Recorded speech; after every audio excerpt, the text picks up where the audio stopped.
الحمد لله وكفى وسلام على عباده الذين اصطفى لا سيما على سيد الرسل وخاتم الأنبياء وعلى آله الذين سلكوا على طريق الهدى. أما بعد فأعوذ بالله من الشيطان الرجيم. بسم الله الرحمن الرحيم. قال الله تبارك وتعالى وذروا ظاهر الإثم وباطنه إن الذين يكسبون الإثم سيجزون بما كانوا يقترفون. صدق الله العظيم وصدق رسوله النبي الكريم ونحن على ذلك لمن الشاهدين والشاكرين والحمد لله رب العالمين. اللهم صل على سيدنا ومولانا محمد وعلى آل سيدنا ومولانا محمد وبارك وسلم.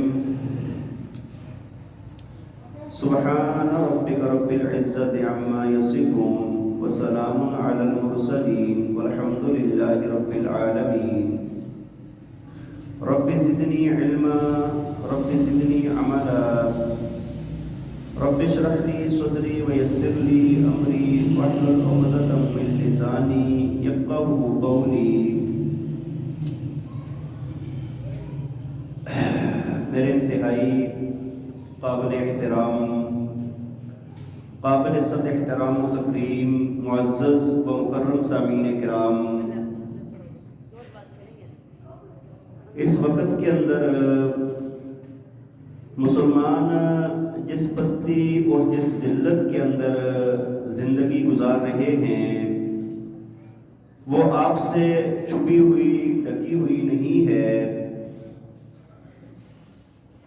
جتنا اس وقت مسلمانوں کے اوپر مشکلات کا وقت ہے اور مسلمان کفار کی نگاہوں میں بہت ہلکے ہو چکے ہیں، اس سے پہلے کبھی بھی ایسا نہیں ہوا. اور اس کی یہ وجہ نہیں ہے کہ مسلمانوں کی تعداد کم ہے یا مسلمانوں کے پاس مال دولت کی کمی ہے یا مسلمانوں کے پاس افراد کی کمی ہے. مسلمان اس وقت جتنا اللہ تعالیٰ نے مسلمانوں کو اسباب عطا فرمائے ہوئے ہیں، آج سے پہلے کبھی بھی مسلمانوں کو اتنے اسباب نہیں ملے. مسلمانوں کے پاس جو اس وقت جتنی قوت موجود ہے، اس سے پہلے آج تک مسلمانوں کے پاس اتنی قوت بھی کبھی جمع نہیں ہوئی. مسلمانوں کے جتنے افراد آج موجود ہیں، اس سے پہلے اتنے افراد کبھی بھی اتنے افراد نہیں جمع ہوئے. لیکن اس کے باوجود بھی مسلمان ہلکا سمجھا جا رہا ہے اور کمزور ہے اور ذلت کا شکار ہے. تو اس کی وجہ کیا ہے؟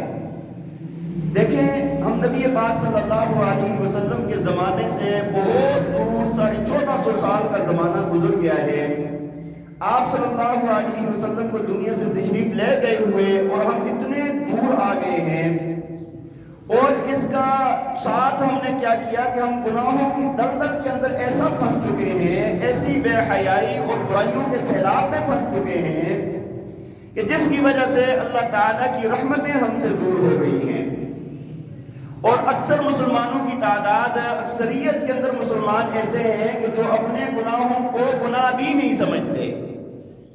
ان کو یہ احساس تک ختم ہو گیا ہے کہ ہم کوئی سی غلطی کے اندر ہیں، ہم کوئی برا کام کر رہے ہیں یا ہم گناہ کا کام کر رہے ہیں.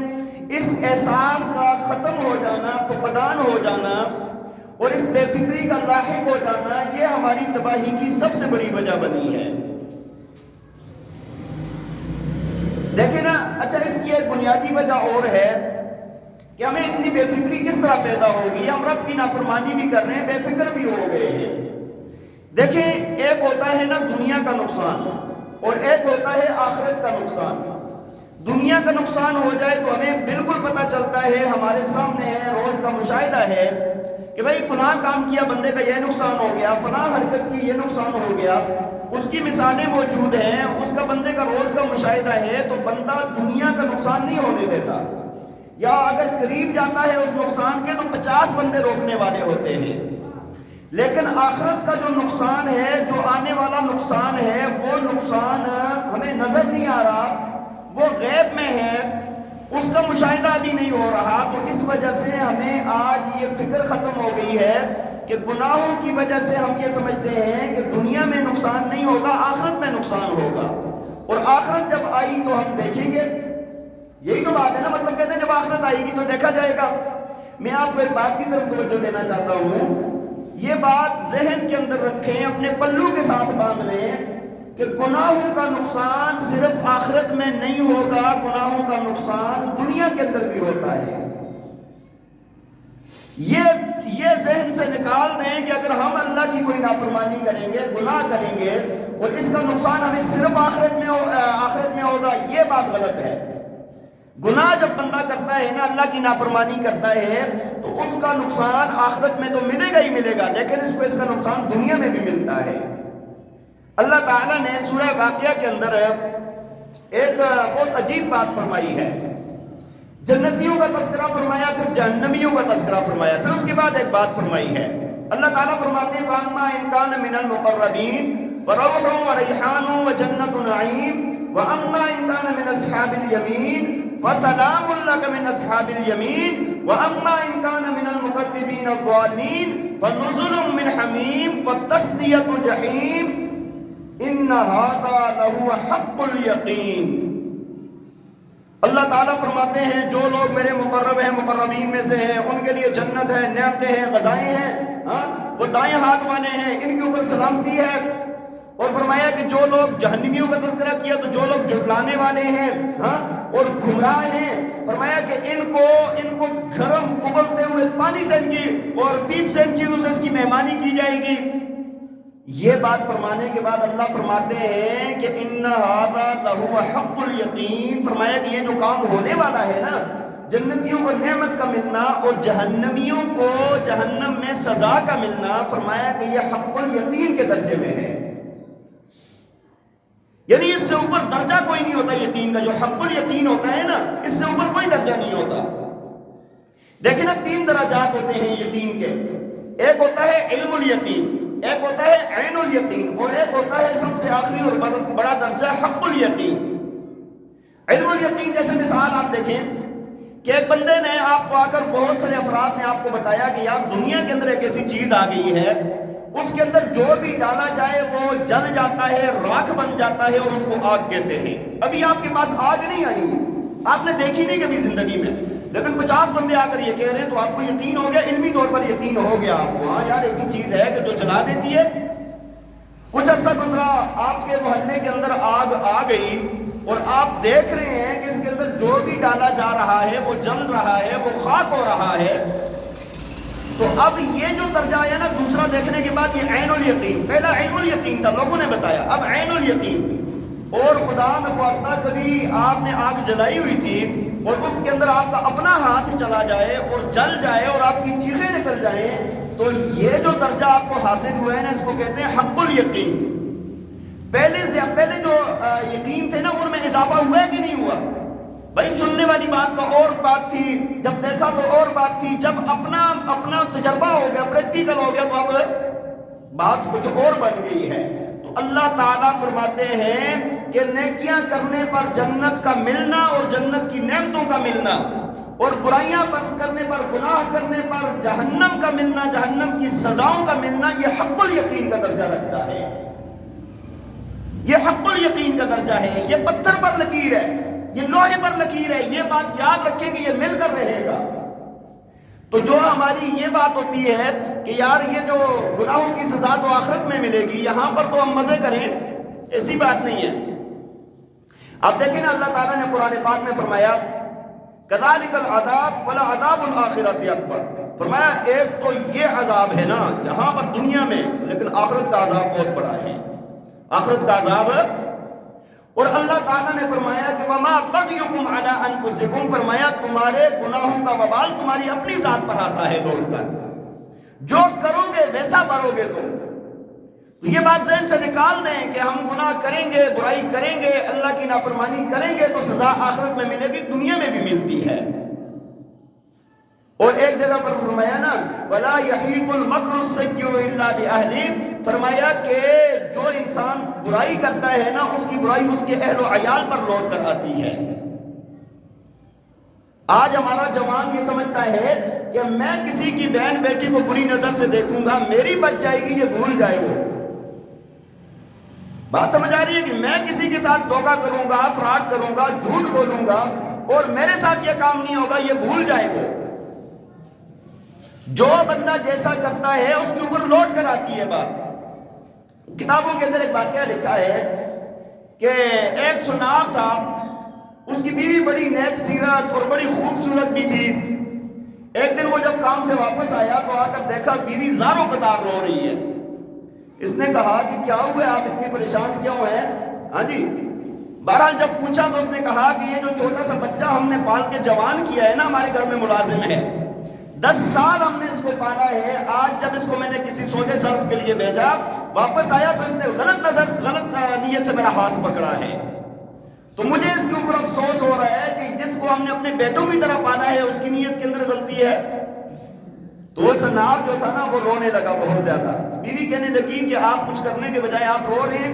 کہنے لگا کہ بھائی بات یہ ہے، آج ایک دن کو میرے پاس ایک عورت آئی، اس کو میں نے چوڑیاں پہنائی اور میں نے اس کے ہاتھ کو غلط ارادے سے پکڑا تھا، تو کوئی بات لوٹ کے میرے اپنے گھر والوں کی طرف آ گئی ہے۔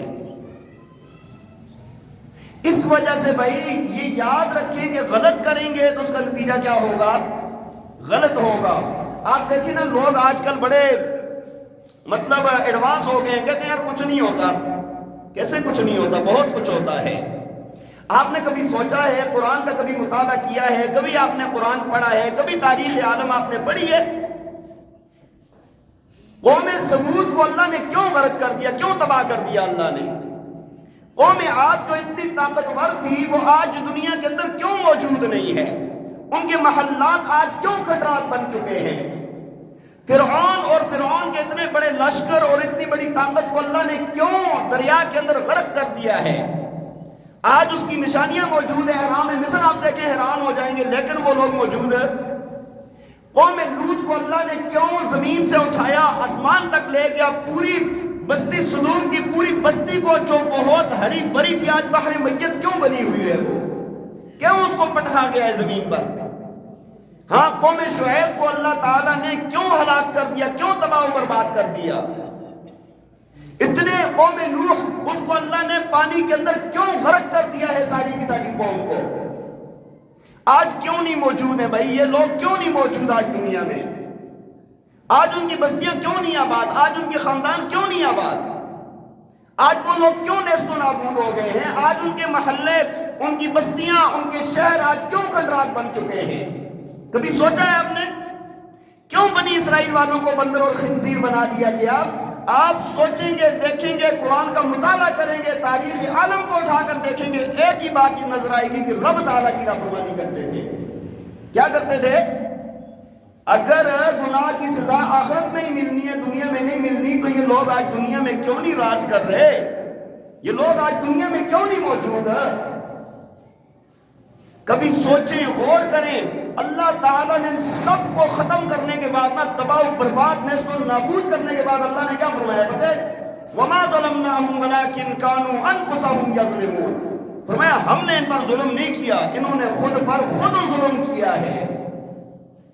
رب کی نافرمانی کر کے ان نے رب کو للکارا ہے اور رب تعالیٰ نے ان کو نیست و نابود کر کے رکھ دیا ہے۔ تو بھائی آج مسلمان جس ذلت کے اندر، جس پستی کے اندر اور جس کمزوری کے اندر زندگی گزار رہے ہیں، اس کی بنیادی وجہ، سب سے اہم وجہ یہ ہے کہ رب کو ناراض کر لیا ہے، رب کی نافرمانی پر تلے ہوئے ہیں ہم۔ مولانا اشرف علی تھانوی صاحب رحمہ اللہ نے ایک بات لکھی، فرمایا کہ تم ایک کتاب لے لو جس کے اندر احکام شریعت لکھے ہوں، ہاں شریعت کے تمام احکامات لکھے ہوں، پھر اس کو لے کر مسلمانوں کی زندگی کو دیکھو۔ فرمایا کہ حیرانگی ہوگی تمہیں کہ چند باتیں بھی اللہ کے حکم کے ساتھ ملتی ہوئی نظر نہیں آئیں گی، الا ماشاء اللہ، جن کو اللہ چاہے، ہاں الا من رحم ربی، جس پر اللہ رحم کر لے۔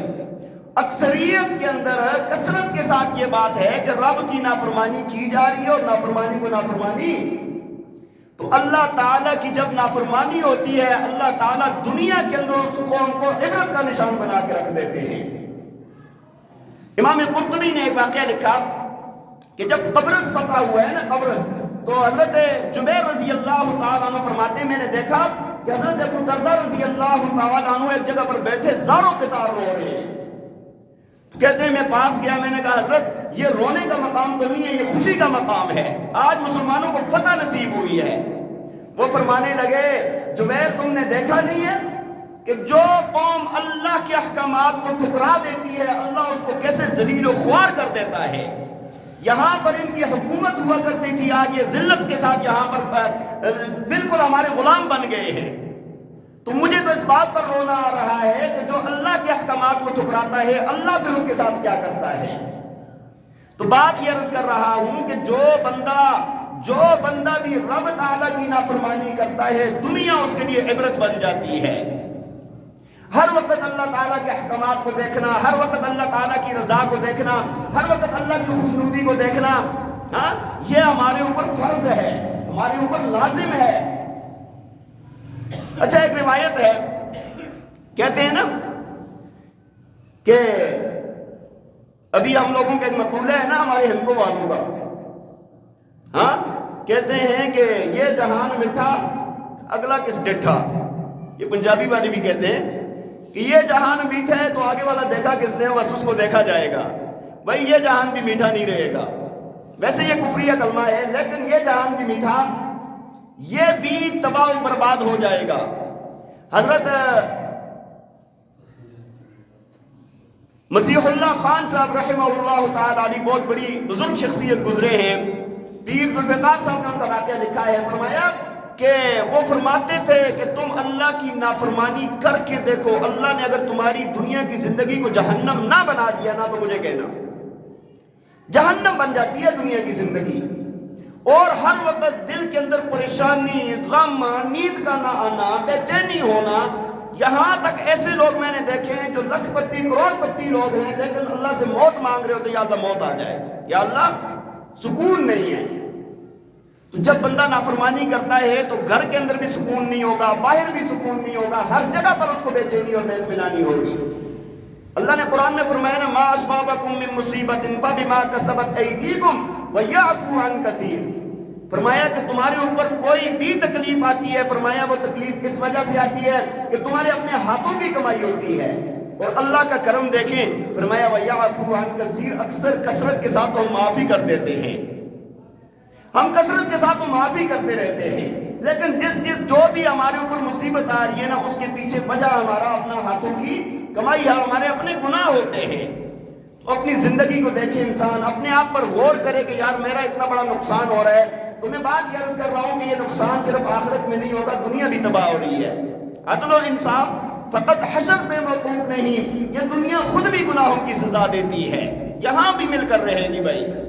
وہ ایک روایت آپ کو سنا رہا تھا، روایت میں آتا ہے حضرت عبداللہ بن عمر رضی اللہ تعالی عنہما فرماتے ہیں کہ ہم کوئی 10 لوگ نبی علیہ السلام کے پاس بیٹھے تھے، آپ نے فرمایا کہ میں اللہ کی پناہ چاہتا ہوں کہ تم لوگ یہ 5 باتیں دیکھو، تمہیں یہ 5 باتوں میں تم لوگ مبتلا ہو جاؤ۔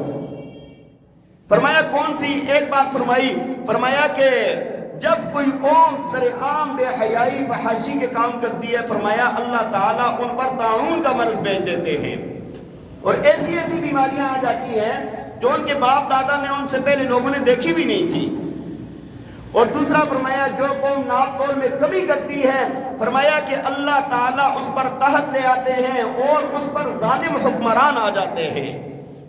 اور آگے فرمایا کہ جو قوم زکوٰۃ روک دیتی ہے، فرمایا کہ اللہ تعالیٰ ان سے باران رحمت کو روک دیتے ہیں، فرمایا کہ اگر جانور دنیا کے اندر موجود نہ ہوتے تو اللہ ایک قطرہ بھی پانی کا نہ برساتا۔ اور فرمایا کہ جو قوم عہد شکنی کرتی ہے، وعدہ خلافی کرتی ہے، فرمایا کہ اللہ تعالیٰ اس قوم کو نیست و نابود فرما دیتے ہیں۔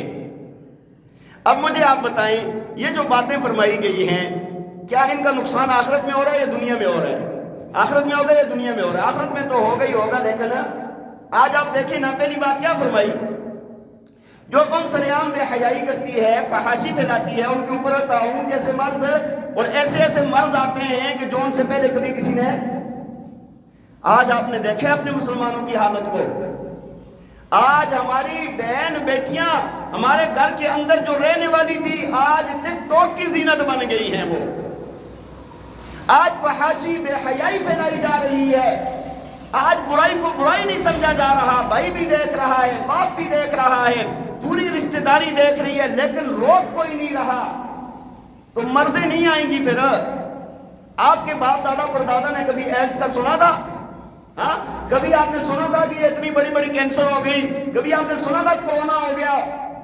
اتنی عوام، اتنی مخلوق مر گئی ان مرضوں کے اندر، تو یہ مرضیں کیوں آ رہی ہیں؟ ان کی بنیادی وجہ ہمارا سریعام گناہ کرنا ہے۔ آپ سکولوں کی، کالجوں کی، یونیورسٹیوں کی حالت دیکھ رہے ہیں، اس وقت اب کتنی باتیں آپ کے سامنے آتی ہیں، کتنا میں کہتا ہوں کہ آج رشتوں کو پامال کر دیا گیا ہے۔ یقین مانیں آپ کہ میرے پاس ایسے واقعات آئے ہیں، ایسے مسائل پوچھے گئے ہیں کہ بیٹے اور ماں کی بے حیائی کی باتیں، زنا کی باتیں میرے پاس آئی ہیں۔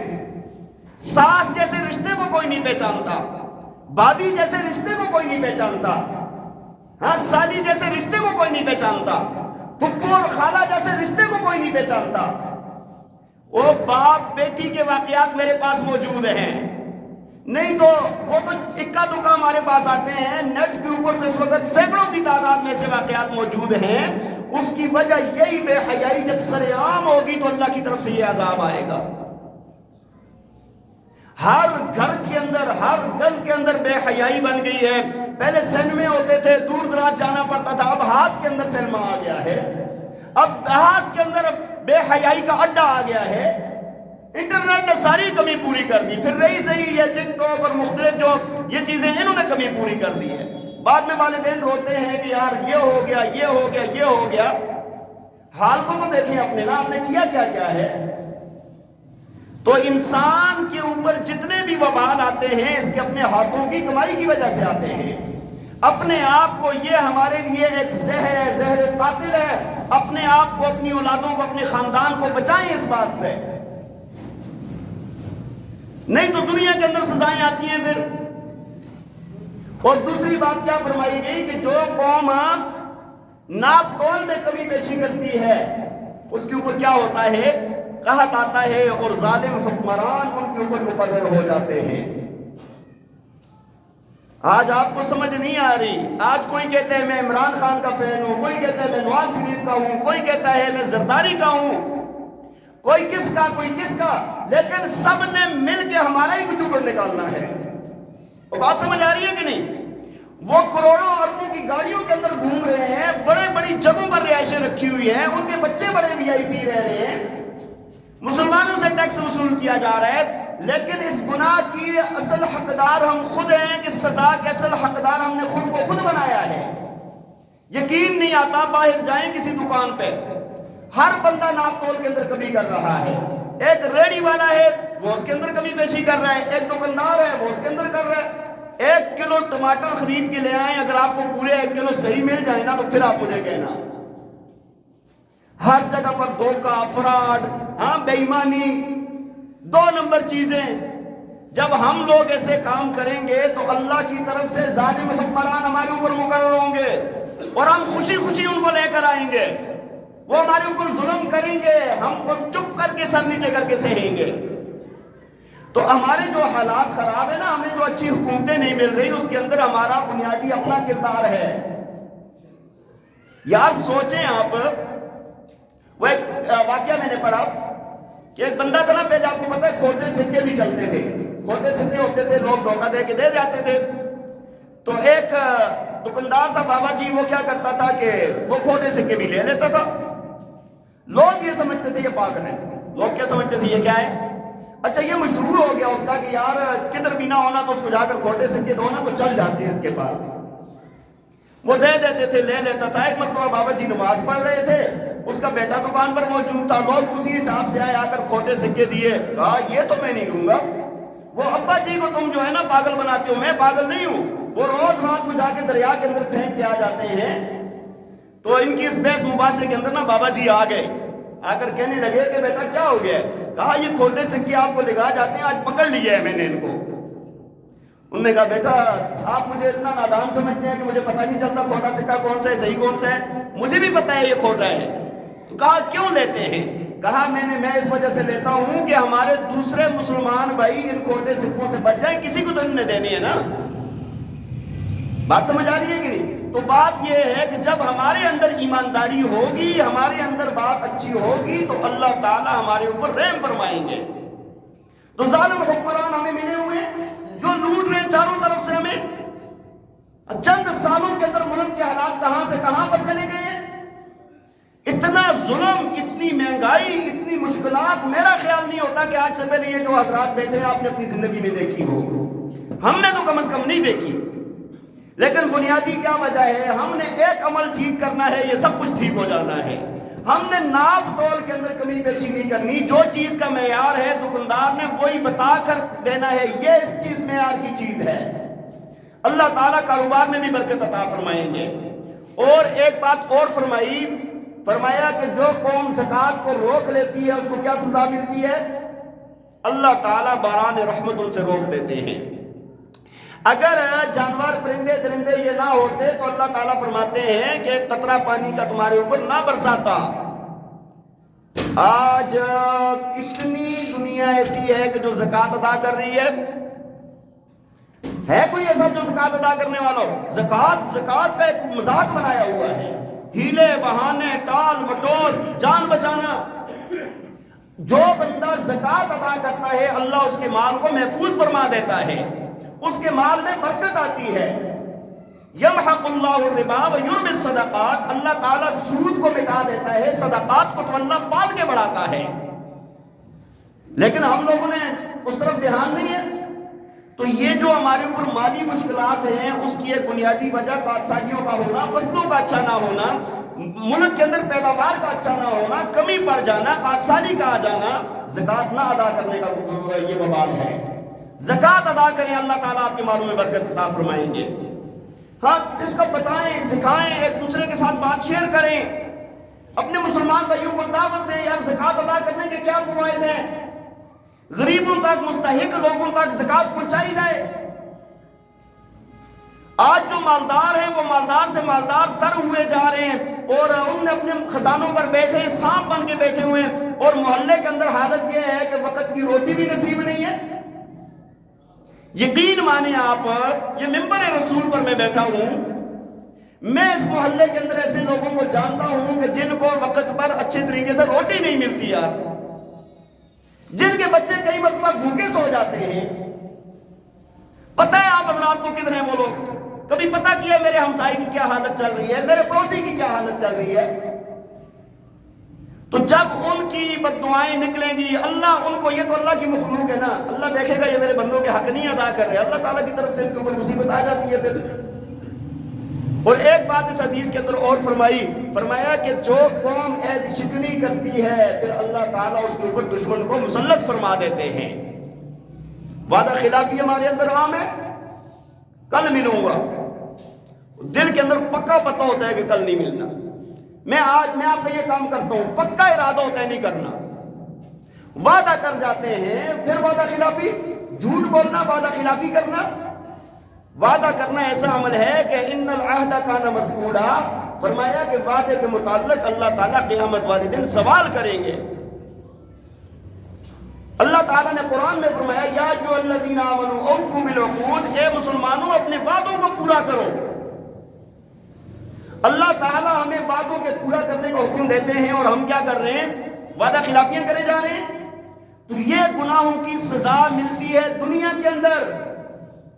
دشمن مسلط ہو گئے ہیں, ہم کمزور ہو گئے ہیں, اپنی پستی کی, اپنی کمزوری کی وجہ کو پہچانے. اماں عائشہ رضی اللہ تعالیٰ عنہ سے کسی نے پوچھا کہ اماں جی یہ زلزلے کیوں آتے ہیں؟ فرمایا کہ جب لوگوں کے اندر زنا کو امر مباح کی طرح کیا جائے اور فرمایا کہ ناچ گانے ہوں اور شرابیں پی جائیں تو فرمایا کہ پھر اللہ کو آسمانوں میں غیرت آتی ہے اور اللہ تعالیٰ زمین کو حکم دیتے ہیں کہ ان کو ہلا ڈال ذرا۔ آج نہیں ہو رہا یہ سب کچھ؟ ہاں سوشل میڈیا پہ ہر ایک جو ہے نا گانے والا، ہر ایک پتہ نہیں کیا سے کیا بنا ہوا ہے، چھوٹے بڑے، اچھا سارے ان کو داد بھی دیتے ہیں، بڑے خوش بھی ہوتے ہیں، بڑا اچھا ناچا ہے یہ۔ وہ بات سمجھ آ رہی ہے کیا یار؟ بندروں والے کام کے اوپر کیا خوش ہو رہے ہیں؟ ناچنا کیا ہوتا ہے؟ بندر آپ نے دیکھے کبھی جنگل میں؟ نہیں تو ادھر تو دیکھے ہوں گے نا، یو پارک میں تو دیکھے ہوں گے آپ حضرات نے نا، وہ جو چھلانگیں لگا رہے ہوتے ہیں دائیں بائیں آگے پیچھے، یہ وہ تو یہی ناچنا ہوتا ہے۔ اور اس کے اوپر ہم اتنی دانتیں دے رہے ہوتے ہیں، اتنا وہ کر رہے ہوتے ہیں کہ واہ واہ واہ کیا بات ہے۔ بندروں والا کام پکڑ لیا، اس کے اوپر خوش ہو رہے ہیں۔ بات سمجھ آ رہی ہے کہ نہیں؟ اور بے حیائی پر اور زنا پر اور شراب پینے پر اس پر فخر محسوس کیا جا رہا ہے۔ ایسے نوجوانوں کے واقعات آتے ہیں جو ایک دوسرے دوستوں کو بتاتے ہیں میں نے فلاں کے ساتھ زنا کیا، میں نے فلاں کے ساتھ زنا کیا، میں نے فلاں کے ساتھ زنا کیا۔ ایسے لوگ آپ کو کبھی نہیں نظر آئے؟ خود بتاتے ہیں، خود گناہ اتنا بڑا کر کے خود بتاتے ہیں۔ شراب پیئیں گے، شراب کا کے بڑے فخر سے بتائیں گے کہ میں تو کچھ چھوٹا موٹا بے غیرت نہیں ہوں، میں تو شراب بھی پیتا ہوں۔ اللہ کی نافرمانی کرنا اور اس کے اوپر اترانا، یہ اپنے آپ کو تباہ و برباد کرنے والی بات ہے۔ بہرحال پوری بات کا خلاصہ یہ ہے کہ میں آپ کو بات یہ عرض کر رہا تھا کہ جب کوئی بندہ اللہ کی نافرمانی کرتا ہے تو اس کو سزا صرف آخرت میں نہیں ملتی بلکہ دنیا میں بھی۔ عدل و انصاف فقط حشر پہ موقوف نہیں، یہ دنیا خود بھی گناہوں کی سزا دیتی ہے۔ تو بھائی سارے حضرات کوشش کریں کہ یار کم از کم درجہ یہ ہے کہ یار جو گناہ ہمیں کوئی فائدہ نہیں دے رہے نا، فائدہ تو کوئی گناہ بھی نہیں دیتا، لیکن ہمیں بعض گناہوں میں فائدہ یا مزہ یا کوئی چیز نظر آتی ہے، اور بعض گناہ ایسے ہوتے ہیں کہ جن کے اندر کوئی فائدہ، کوئی سکون، کوئی مالی وہاں کوئی چیز بھی نظر نہیں آتی، کم از کم وہ تو چھوڑ دینا۔ کتنی بڑی کمزوری ہے ہماری کہ جن گناہوں کے اندر ہمارا کوئی فائدہ نہیں ہے، کوئی مزہ نہیں ہے، کوئی لذت نہیں ہے، ان گناہوں کے اندر بھی ہم پھنسے ہوئے ہیں۔ کم از کم درجہ یہ ہے بندہ سارے گناہوں کو چھوڑے، لیکن کم از کم یہ ہے کہ ان کو تو چھوڑ دینا کہ جن کے اندر کوئی ایسی بات نہیں ہے۔ انشاءاللہ اللہ تعالیٰ نے میرے ذہن کے اندر یہ بات ڈالی کہ ایسے گناہ بیان کیے جائے کہ جن کے اندر کوئی لذت نہیں ہے، کوئی فائدہ نہیں ہے، وہ گناہ آپ کے سامنے عرض کروں۔ اگر آپ میں سے یا کوئی سننے والوں میں سے کوئی ایک بات بندہ بھی عمل پر آ گیا نا، کسی ایک بات کے عمل پر بھی آ گیا تو انشاءاللہ میرے لیے وہ کافی ہے۔ اور سب سے پہلے اپنی ذات کے لیے کہ اللہ تعالیٰ مجھے خود عمل کرنے کی توفیق عطا فرما دے۔ ہم سارے کے سارے جو ہے نا محتاج ہیں، اللہ سے مانگیں کہ یا اللہ ہمیں گناہوں سے بچا لے، ہمیں برائیوں سے بچا لے اور ہمیں اپنا بندہ بنا دے، اپنا بندہ بنا لے۔ ایسا نہ ہو کہ یا اللہ آپ کی نظروں سے گرے ہوئے ہوں اور قیامت والے دن آپ کے حبیب کی نظروں سے گرے ہوئے ہوں، یا اللہ ہمیں ایسا نہ بنانا۔ تو اپنے آپ کو سارے ساتھی کوشش کریں گے بھائی ایسے گناہوں کو، بلکہ سارے گناہوں کو چھوڑنے کی کوشش کریں گے۔ ہاں جو سامنے آئے گا، کبھی انسان غلطی سے ہو جاتا ہے فوراً توبہ کریں۔ ہاں جو بندہ حدیث میں آتا ہے نا کل بنی آدم خطاؤن وخیر الخطائین التوابون، فرمایا سارے بنی آدم جو ہے نا خطا کار ہیں، لیکن ان میں سے سب سے بہترین انسان وہ ہے کہ جو گناہ ہونے کے بعد توبہ کر لیتا ہے۔ توبہ جب بھی رات کو سوچیں یار آج دن کو کتنی غلطیاں ہو گئی مجھ سے، ہاں کتنے برے کام ہو گئے مجھ سے، اور رات کو پھر اللہ سے معافی مانگے، یا اللہ آئندہ نہیں کروں گا، معاف فرما دے۔ پھر ہو جائیں گے تو پھر معافی مانگے۔ جو توبہ کرنے والا ہے نا، حدیث کے اندر آتا ہے تائب من الذنب کمن لا ذنب لہ، فرمایا جو توبہ کرنے والا ہے گناہوں سے وہ ایسا ہے گویا کہ اس نے گناہ کیا ہی نہیں ہے۔ اللہ تعالیٰ اس کے گناہوں کی جگہ پر بلکہ قرآن میں آتا ہے نیکیاں لکھ دیتے ہیں، اللہ کی اتنی مہربانی ہے۔ تو اپنے آپ کو گناہوں سے بچائیں گے، توبہ کریں گے سارے ساتھی۔ ہاں جی اپنے گھروں کے اندر بھی یہ بات بتائیں، اپنے بچوں کو بھی بٹھایا کریں، ان کو بھی تربیت کیا کریں، بچپن سے تربیت کریں، اپنے بچوں کو سکھائیں۔ یار آج ہم نے سب کچھ سکھانا ہوتا ہے، منہ ٹیڑھا کر کے انگلش بولنا ہم سکھائیں گے، بچے پر بڑا خوش ہوں گے۔ ہاں اس کو اپنی زندگی کا بھائی نماز کی کیا اہمیت ہے، ہاں حیا کی کیا اہمیت ہے، اللہ اور اللہ کے رسول کی کیا اہمیت ہے، دین کی کیا اہمیت ہے، ہم نے اپنے بچوں کو بتانا ہی نہیں ہے۔ جوان بچے ہوتے ہیں، یونیورسٹیاں پڑھے ہوتے ہیں، بعض دفعہ مجھ سے مسئلہ پوچھتے ہیں، اتنا سا مسئلہ ہوتا ہے، میں اتنا افسوس بھی ہوتا ہے، اور بچے پر دل خوش ہوتا ہے کہ اس نے پوچھ لیا، والدین پر افسوس ہوتا ہے کہ یار اتنی بات بھی نہ بتا سکے زندگی بھر میں۔ تو 24 گھنٹے کی جو زندگی ہے نا، اپنے بچوں کی تربیت کریں، بچیوں کی تربیت کریں، اپنے گھر کے ماحول کو بنائیں۔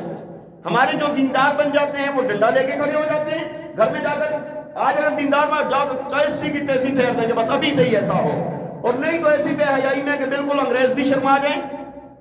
آرام سے، سکون سے، ہاں نبی علیہ السلام نے جیسی تربیت کی ہے، جس انداز میں تربیت کی ہے، اس انداز سے ہم نے چلنا ہے۔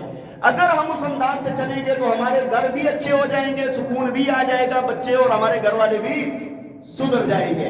اللہ تعالی ہمیں عمل کرنے کی توفیق عطا فرمائے۔ وآخر دعوانا ان الحمد للہ رب العالمین۔ اذان کے بعد سنتیں ادا فرمانا۔